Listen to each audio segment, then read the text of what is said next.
Voilà, sur la ligne de départ, pour un tour du plus beau circuit du monde, le premier droite qui normalement se négocie à fond.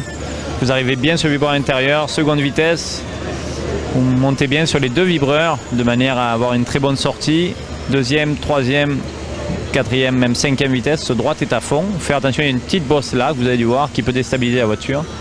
Troisième vitesse, virage assez délicat. Vous gardez bien la gauche pour passer ce droite normalement à fond s'il y a personne. Cinquième vitesse là, juste un petit coup de frein, vous touchez le vibreur intérieur.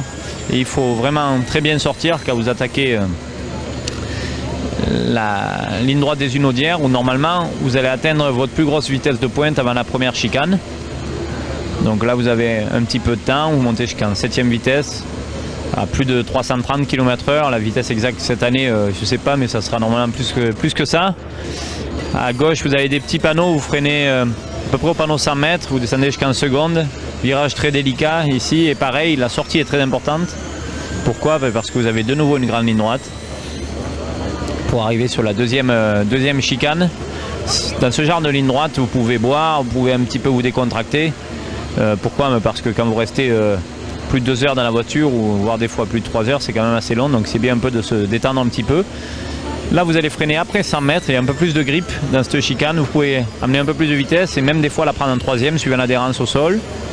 Vous utilisez en sortie toute la largeur de la piste, vous voyez, au ras du rail. On essaye de nouveau, 3e, 4e, 5e, 6e, 7e vitesse. Là, ça va de nouveau très vite. Et au bout, un freinage très délicat. Pourquoi? Parce qu'en appui, il faut essayer de freiner très tard. Quand vous tournez sur la droite, à ce moment-là, vous allez freiner et c'est très facile de bloquer la roue intérieure. Vous descendez jusqu'en seconde. Au ras des plots qu'on voyait, vous élargissez au maximum votre trajectoire pour aller de nouveau jusqu'en 7e vitesse. Là c'est un passage maintenant, les deux virages à droite sont facilement à fond, mais néanmoins on a pu voir il y a quelques années avec Mike Rockenfeller, il peut y avoir quand il y a du trafic des moments de solitude, si on pourrait appeler ça comme ça, il faut faire très attention. Et là on arrive à Indianapolis, un virage très délicat où on freine quasiment maintenant à l'intérieur. Vous tombez jusqu'en 3e, il faut faire attention car c'est très facile de bloquer les roues et de finir comme vous voyez souvent dans le mur en face.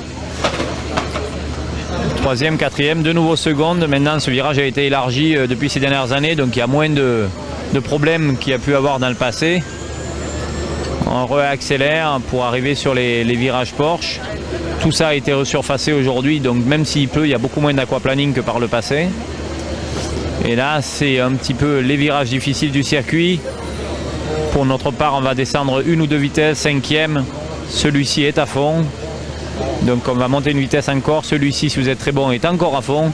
Et là un léger coup de frein pour le long virage droite où il faut garder l'intérieur pour être bien placé pour le virage du karting. Exploiter toute la piste, là c'est vraiment, on l'a bien exploité. C'était en 4e vitesse, 5e, 6e et on arrive au chicane Ford où là c'est toujours difficile parce qu'on peut gagner beaucoup de temps si on monte sur les vibreurs, mais on peut beaucoup abîmer la voiture aussi. Et tout le monde sait comment, faut faire un petit peu attention à ça. 2e vitesse et on accélère pour la ligne droite d'arrivée.